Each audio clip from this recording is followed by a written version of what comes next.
Good morning friends, আজকে অনেক দিন বাদে কেক সুইজার থেকে কেক ডেকোরেশনের ভিডিও নিয়ে চলে এসেছি।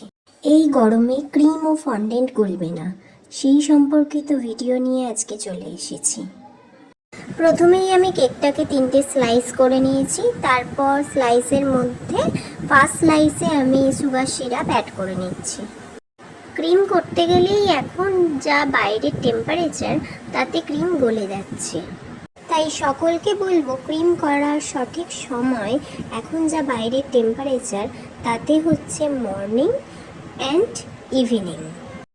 এরপরেও যারা বলছো ক্রিম গলে যাচ্ছে, তাদের জন্য বলছি, তোমরা একটা আইস ট্রের ওপর ক্রিমের বোলটা রেখে তার সাথে বিট করো, তাহলে দেখবে ক্রিম আর গলছে না।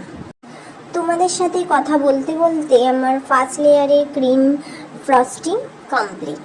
এবার সেকেন্ড লেয়ার দেব। দেখো, আস্তে আস্তে আমি সেকেন্ড লেয়ার অ্যাড করছি। তারপর আমি আবার সেকেন্ড লেয়ারে সুগার সিরাপ দেব। তারপর আবার ক্রিমের লেয়ারিং দেব। এরপর আস্তে আস্তে আমি সেকেন্ড অ্যান্ড থার্ড লেয়ারে ক্রিম ফ্রস্টিং করে ফেলেছি। আস্তে আস্তে তোমরা ভিডিওটা দেখো।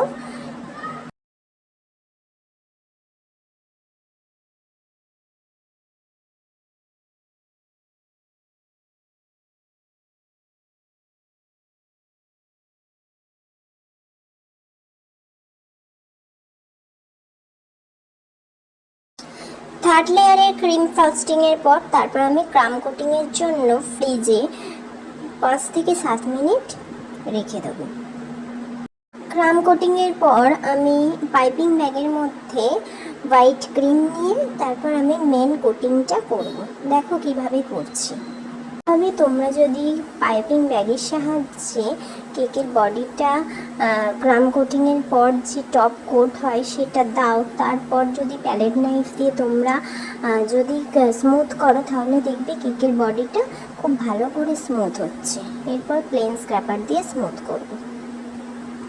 এই ডিজাইনটা যেহেতু কাস্টমারের চয়েসে, তাই জন্য কাস্টমার যেটা দিয়েছিল ল্যাভেন্ডার কালারটা, আমি একদম র ল্যাভেন্ডার কালারটা দেখো একদম 1 ফোঁটা নিয়েছি। তারপর কেকের গায়ে একটুখানি লাগিয়ে নিয়ে দেখো আস্তে আস্তে একটু অল্প ক্রিম দিয়ে তারপর ওটাকে স্প্রেড করে খুবই স্মুথ করছি।